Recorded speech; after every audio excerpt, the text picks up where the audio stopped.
بنی اسرائیل میں ایک بہت ہی نیک اور صالح بزرگ تھے اور ان کا ایک ہی بچہ تھا جو نابالغ تھا اور ان کے پاس فقط ایک گائے کی بچیا تھی۔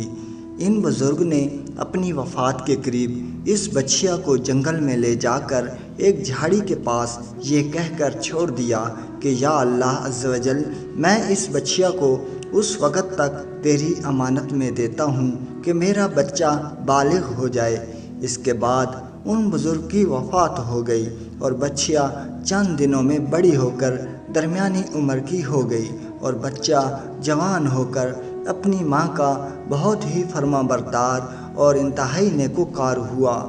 اس نے اپنی رات کو 3 حصوں میں تقسیم کر رکھا تھا۔ ایک حصے میں سوتا تھا اور ایک حصہ میں عبادت کرتا تھا اور ایک حصہ میں اپنی ماں کی خدمت کرتا تھا، اور روزانہ صبح کو جنگل سے لکڑیاں کاٹ کر لاتا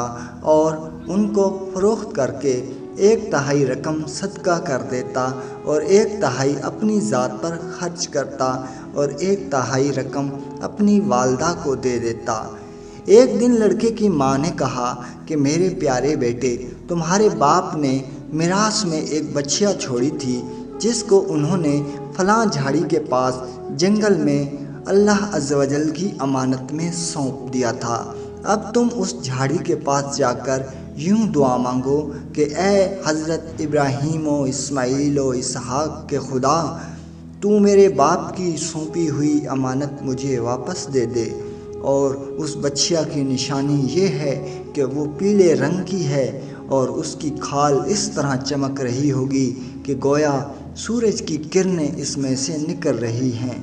یہ سن کر لڑکا جنگل میں اس جھاڑی کے پاس گیا اور دعا مانگی تو فوراً ہی وہ گائے دوڑتی ہوئی آ کر اس کے پاس کھڑی ہو گئی اور یہ اس کو پکڑ کر گھر لایا۔ تو اس کی ماں نے کہا، بیٹا، اس گائے کو لے جا کر بازار میں 3 دینار میں فروخت کر ڈالو، لیکن کسی گاہک کو بغیر میرے مشورے کے مت دینا۔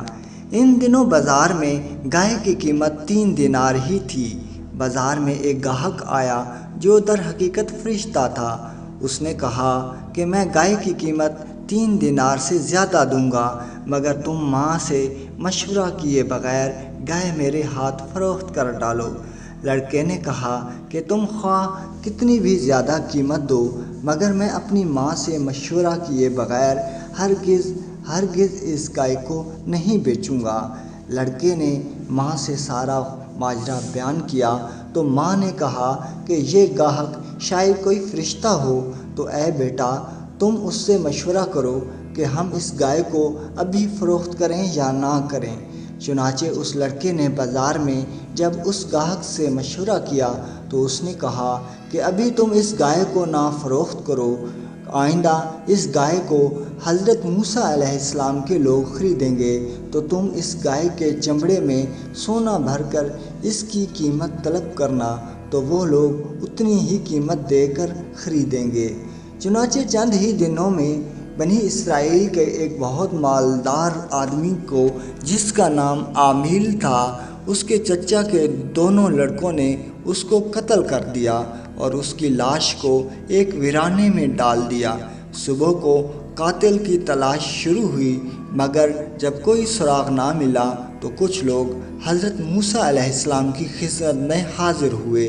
اور قاتل کا پتہ پوچھا تو آپ نے فرمایا کہ تم لوگ ایک گائے ذبح کرو اور اس کی زبان یا دم کی ہڈی سے لاش کو مارو، تو وہ زندہ ہو کر خود ہی اپنے قاتل کا نام بتا دے گا۔ یہ سن کر بنی اسرائیل نے گائے کے رنگ، اس کی عمر وغیرہ کے بارے میں بحث و کرید شروع کر دی، اور بالآخر جب وہ اچھی طرح سمجھ گئے کہ فلاں قسم کی گائے چاہیے تو ایسی گائے کو تلاش شروع کر دی، یہاں تک کہ جب یہ لوگ اس لڑکے کی گائے کے پاس پہنچے تو ہو بہو یہ ایسی ہی گائے تھی جس کی ان لوگوں کو ضرورت تھی۔ چنانچہ ان لوگوں نے گائے کو اس کے چمڑے میں بھر کر سونا اس کی قیمت دے کر خریدا اور ذبح کر کے اس کی زبان یا دم کی ہڈی سے مقتول کی لاش کو مارا تو وہ زندہ ہو کر بول اٹھا کہ میرے قاتل میرے چچا کے دونوں لڑکے ہیں جنہوں نے میرے مال کے لالچ میں مجھ کو قتل کر دیا ہے۔ یہ بتا کر پھر وہ مر گیا۔ چنانچہ ان دونوں قاتلوں کو قصاص میں قتل کر دیا گیا، اور مرد صالح کا لڑکا جو اپنی ماں کا فرمانبردار تھا کثیر دولت سے مالا مال ہو گیا۔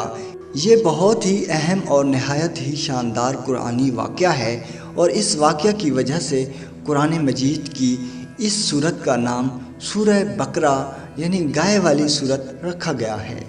ناظرین، اسی طرح کی انفارمیٹیو ویڈیوز کے لیے ہمارے چینل کو سبسکرائب کیجیے۔ اللہ نگہبان۔